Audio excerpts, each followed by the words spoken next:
Indo-British Advanced Pain Clinic, Noppimayam Surgery Duram. For appointments 9155515563.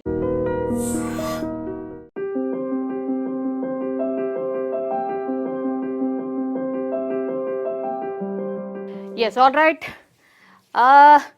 ఈరోజు మన topic వచ్చేసి actually సూర్యుడిపై పరిశోధనలకు నాసా ప్రయోగం తొలిసారి అత్యంత చేరువగా వ్యామనౌకకు దగ్గర వెళ్ళింది అండ్ కరోనాలోకి ప్రవేశించి వచ్చినటువంటి సోలార్ పార్కర్ ప్రోబ్. ఇది యాక్చువల్లీ ఇంటర్నెట్లో ప్రస్తుతం అందరూ సర్చ్ చేస్తూ ఉన్నారు. యాక్చువల్లీ అది exactly picture solar Parker Proba సూర్యుడికి అత్యంత దగ్గరగా వెళ్ళిందనమాట. సో ఉపరితలంపై ఎంత వేడి ఉంటుందంటే 6000 డిగ్రీల సెంటిగ్రేడ్ ఉంటుంది. సో ఇది ఒకసారి చూద్దాం వాట్ ఈజ్ ఇట్ అనేది ఒక్కసారి నేను చెప్పే ప్రయత్నం చేయబోతున్నాను.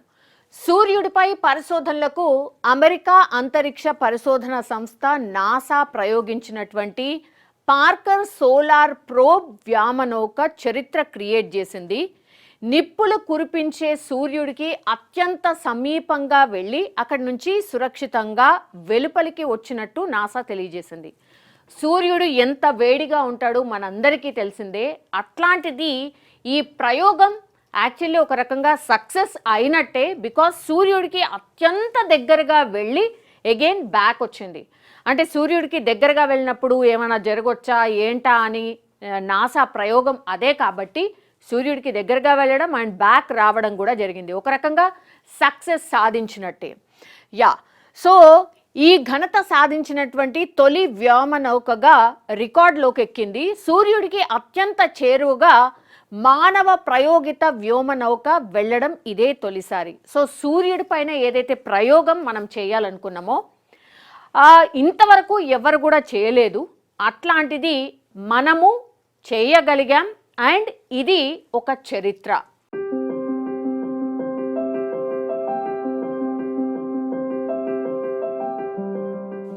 దెన్ ఆ తర్వాత డిసెంబర్ 24న సూర్యుడి ఉపరితలం నుంచి కేవలం 3.8 మిలియన్ మైళ్ళు అంటే 6.1 మిలియన్ కిలోమీటర్ల లోపలికి వచ్చి దాని బాహ్య వాతావరణంలోని కరోనాలోకి ప్రవేశించింది. ఈ క్రమంలో సూర్యుడికి సంబంధించిన అనేక వివరాలను సేకరించింది. సో ఒక్కసారి సూర్యుడికి దగ్గరికి వెళ్ళిన తర్వాత వీళ్ళు ఏవైతే ఇన్ఫర్మేషన్ కావాలనుకున్నారో వాటన్నిటినీ సేకరించింది. దెన్ సూర్యుడి గురించి లోతైన అవగాహన కోసం పార్కర్ సోలార్ ప్రోబ్ మిషన్ను 2018లో నాసా చేపట్టింది. 2018లో ఈ ప్రాజెక్ట్ని టేకప్ చేస్తే 2024 ఎండ్ ఆఫ్ ది ఇయర్లో మనం సక్సెస్ఫుల్గా దాని చేరువలకు వెళ్ళగలిగాం. సో భూకక్షలోని ఉపగ్రహాలు కావచ్చు, భూమిపై విద్యుత్ గ్రిడ్లు అండ్ ఎలక్ట్రానిక్ సాధనాలు, కమ్యూనికేషన్ వ్యవస్థలపై అంతరిక్ష వాతావరణం, సౌర తుఫాన్లు, సౌర జ్వాలల ప్రభావం పడుతుంది. సో లోతైన పరిశోధనల ద్వారా ఆ విపత్తులను ముందే గ్రహించి అప్రమత్తం చేయడానికి అవకాశం కలుగుతుంది. 7 ఏళ్ల పాటు పనిచేసేలా ఈ వ్యోమ నౌకను రూపొందించారు. సో ఇవన్నీ కూడా ఈ ప్రయోగం ఎందుకు అనంటే భూకక్షలోని ఉపగ్రహాలు ఏవైతే ఉంటాయో వాటిని, భూమిపై విద్యుత్ గ్రిడ్లు కూడా మనకు ఉంటాయి కదా వాటిని, అండ్ ఎలక్ట్రిక్ సాధనాలు, కమ్యూనికేషన్ వ్యవస్థలపై అంతరిక్ష వాతావరణం ఏదైతే ఉంటుందో అది కంప్లీట్లీ వీటన్నిటిపైన కూడా ఒక లోతైన పరిశోధన చేసుకొని రాబోతోంది. సో సూర్యుడి ఉపరితల ఉష్ణోగ్రత 6000 డిగ్రీలు, నేను చెప్పాను కదా అంత ఉష్ణోగ్రత ఉంటుంది ఆల్వేస్. బాహ్య వాతావరణం కరోనా వద్ద మాత్రం 40 లక్షల డిగ్రీల సెల్సియస్ వరకు చేరుకుంటుంది. ఉపరితలాన్ని మించి అంతటి తీవ్ర స్థాయిలో ఈ ప్రాంతంలో ఉష్ణోగ్రతలకు గల కారణాలు అంతు చిక్కడం లేదు. దీని రహస్యాన్ని తెలుసుకోవడానికి పార్కర్ సోలార్ ప్రోబ్ నేరుగా కరోనాలోకి పంపించారు. ఈ క్రమంలో వ్యోమనౌక పలుసార్లు సూర్యుడికి చేరుగా వెళ్ళి వచ్చింది. ఆల్రెడీ 2018లో చేపట్టినటువంటి ఈ ప్రయోగం ద్వారా ఆల్రెడీ చాలాసార్లు సూర్యుడికి దగ్గరగా వెళ్ళడం, బ్యాక్ రావడం కూడా జరిగింది. కానీ అత్యంత చేరువగా వెళ్ళింది మాత్రం మొన్న 24వ తారీఖు నాడు వెళ్ళడం జరిగింది. సో తీవ్రమైన ఉష్ణోగ్రతలను తట్టుకునేలా 11.5 సెంటీమీటర్ల మందం కలిగిన కార్బన్ కంపోజిట్ కవచాన్ని పార్కర్ సోలార్ ప్రోబ్లో ఏర్పాటు చేశారు. కరోనాలోకి శరవేగంగా వెళ్ళి రావడం ద్వారా ఎక్కువ వేడిమికి గురి కాకుండా చూసుకుంటుంది. అలాగే నమూనాల సేకరణకు ఉద్దేశించిన కప్ కావచ్చు, మరో పరికరం మాత్రం కవచం వెలుపల ఉంటాయి. మిశ్రమ లోహాలతో రూపొందించిన ఇవి తీవ్ర వేడిని తట్టుకుంటాయి. సో సూర్యుడు ఎంత వేడిగా ఉంటాడో మనందరికీ తెలిసిందే. అసలు ఇమాజిన్ కూడా చేసుకోలేం. ఏదైనా వస్తువు సూర్యుడి దగ్గరికి వెళ్ళాలి అని అంటే మరి దాని హీట్ని తట్టుకోగలిగే పరికరాన్ని రూపొందించాలి. కాబట్టి ఆ పరికరాన్ని రూపొందించారు, అందులో సక్సెస్ అయ్యారు. కాబట్టే ఇవేవైతే అనుకున్నారో సూర్యుడి దగ్గర అండ్ సూర్యుడు లోపల ఏం జరుగుతోంది అనే పరిశోధన కనుగొనే ప్రయత్నం అయితే ఒకటి జరుగుతున్న సిచ్యువేషన్ అయితే కనిపిస్తోంది. భూమి నుంచి బయలుదేరిన 3 ఏళ్ల తర్వాత పార్క్ సోలార్ ప్రోబ్, ఈ ప్రయోగం ఏదైతే ఉందో దాన్ని పార్క్ సోలార్ ప్రోబ్ అంటున్నారు. మొదటిసారి 2021 ఏప్రిల్ 23న కరోనాలోకి ప్రవేశించింది. ఇప్పటి వరకు సూర్యుడికి చేరువగా 21 సార్లు ఆల్రెడీ వెళ్ళింది. కానీ డిసెంబర్ 24న మాత్రం అత్యంత దగ్గరగా వెళ్ళింది.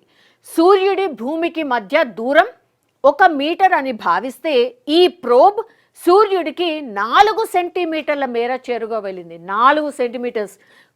Can you imagine? ఆల్మోస్ట్ ఇక సూర్యుడిని టచ్ చేసింది అనుకోవచ్చు. 4 సెంటీమీటర్లు అంటే ఎంత?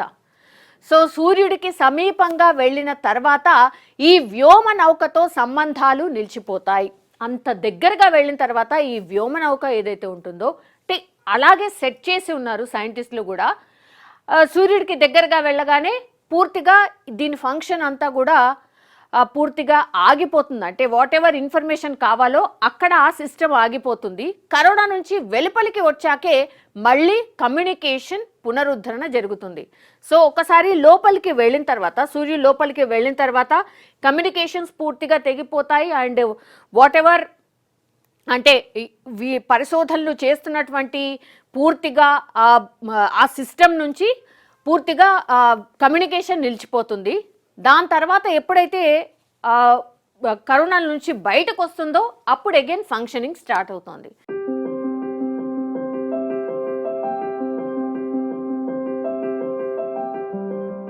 సో ఈ నేపథ్యంలో డిసెంబర్ 24 నుంచి దాని రాక కోసం నాసా పరిశోధకులు ఉత్కంఠగా ఎదురు చూశారు. భారత కాలమానం ప్రకారం శుక్రవారం మేరీల్యాండ్లోని జాన్ హాప్కిన్స్ అప్లైడ్ ఫిజిక్స్ ల్యాబొరేటరీలోని శాస్త్రవేత్తల బృందం ప్రోబా నుంచి సంకేతాలు రావడంతో సంబరాలు చేసుకున్నారు. సో సైంటిస్టులు ఏదైనా పరిశోధనలు చేసినప్పుడు పాపం వాళ్ళన్నీ కూడా ఇవన్నిటినీ సెట్ చేసుకొని ఒక ప్లాన్ ప్రకారం ఎలా ఫంక్షన్ అవుతుంది ఏంటి అనేది చాలా వరకు చూస్తూ దాన్ని కమ్యూనికేట్ చేస్తూ ఒక ఉత్కంఠ ఎదురు చూస్తుంటారు. కొన్ని ఇయర్స్ పాటు వీళ్ళందరూ కూడా ఒక పరిశోధన కోసం వర్క్ చేస్తారు. కాబట్టి అది సక్సెస్ అయిన తర్వాత నిజంగానే సంబరాలు చేసుకునే సిచ్యువేషనే ఉంటుంది. ఎందుకంటే సూర్యుడి మీద ఇంతవరకు పరిశోధనలు ఎవరు చేసినా వాళ్ళు ఫెయిల్యూర్ అయ్యాయి. బట్ మనం ఈ సైంటిస్టులు వెళ్ళగలిగారు అండ్ సూర్యుడి మీద ఏం జరుగుతుంది అని కనుగొనగలిగారు. డెఫినెట్లీ వాళ్ళకు ఒక సంతోషమైన మూమెంటే. సో గరిష్టంగా సూర్యుడి ఉపరితలానికి 61 లక్షల కిలోమీటర్ల దగ్గరగా వెళ్ళినట్టు నాసా వెల్లడించింది. ఆ సమయంలో అది 980 డిగ్రీల సెల్సియస్ ఉష్ణోగ్రతను ఎదుర్కొన్నట్టు తెలియజేసింది. జనవరి 1న దీనికి సంబంధించిన పూర్తి సమాచారం అందబోతోంది. జనవరి 1న సో న్యూ ఇయర్ రోజు సమాచారం అందబోతోంది అసలు ఏం జరిగింది ఏంటి అనేది. అండ్ 2025 మార్చి 22న జూన్ 19న సూర్యుడికి ఇంతే చేరువగా వెళ్ళి రాబోతోంది. సో 24న ఒకసారి వెళ్ళింది చాలా చేరువుగా. అగైన్ 2025 మార్చి 22న కూడా అంతే దగ్గరగా వెళ్ళబోతోంది. దెన్ జూన్ 19న సూర్యుడికి ఇంతే దగ్గరగా వెళ్ళబోతోంది. సో గంటకి ఎన్ని కిలోమీటర్స్ ప్రయాణం చేస్తోంది పార్కర్ అంటే 6.90 లక్షల కిలోమీటర్ల వేగంతో పార్కర్ సోలార్ ప్రోబ్ ప్రయాణిస్తోంది. ఇంత వేగంతో వెళ్తే న్యూయార్క్ నుంచి లండన్కు 30 సెకండ్స్లో వెళ్ళొచ్చట. న్యూయార్క్ నుంచి లండన్కి 30 సెకండ్స్లో వెళ్ళొచ్చు. సో ఎంత డిస్టెన్స్ ఉంది సూర్యుడు మనకు అనేది జస్ట్ ఇమాజిన్ కోసం, ఫర్ అన్ ఎగ్జాంపుల్ కోసం ఇదైతే చెప్పినట్టుగా మనకైతే అనిపిస్తోంది. సో ఈ వేగానికి సూర్యుడి నుంచి విడుదలయ్యే భారీ గురుత్వాకర్షణ శక్తే ఇందుకు కారణం అంటూ సైంటిస్టులు పూర్తిగా కనుక్కున్న సిట్యుయేషన్ అయితే కనిపిస్తోంది. సో సోలార్ పార్కర్ ప్రోబా ఇది మన సూర్యుడిపై పరిశోధనలకు అమెరికా అంతరిక్ష పరిశోధన సంస్థ ఏదైతే ప్రయోగించినటువంటిది పార్కర్ సోలార్ ప్రోబ్ ఉందో ఇది కొంతవరకు అయితే ఒక పాజిటివ్ సిగ్నల్ అనుకోవచ్చు. బికాస్ సూర్యుడి మీద కొంతమేర ఏముంది ఏంటి కనుక్కునే ప్రయత్నం అయితే ఒకటి జరిగింది. అగైన్ ఇంకో 2 సార్లు కూడా ఇంతే చేరువుగా సూర్యుడి దగ్గరికి వెళ్ళబోతోంది వ్యోమనౌక. సో అది వెళ్ళిన తర్వాత పూర్తి పరిశోధన ఫినిష్ అవుతుంది. దానికి సంబంధించిన అవుట్పుట్ కూడా శాస్త్రవేత్తలు మనకు చెప్పబోతున్నారు. నిజంగా ఇది greatest news and success of సైంటిస్టులు అనుకోవచ్చు.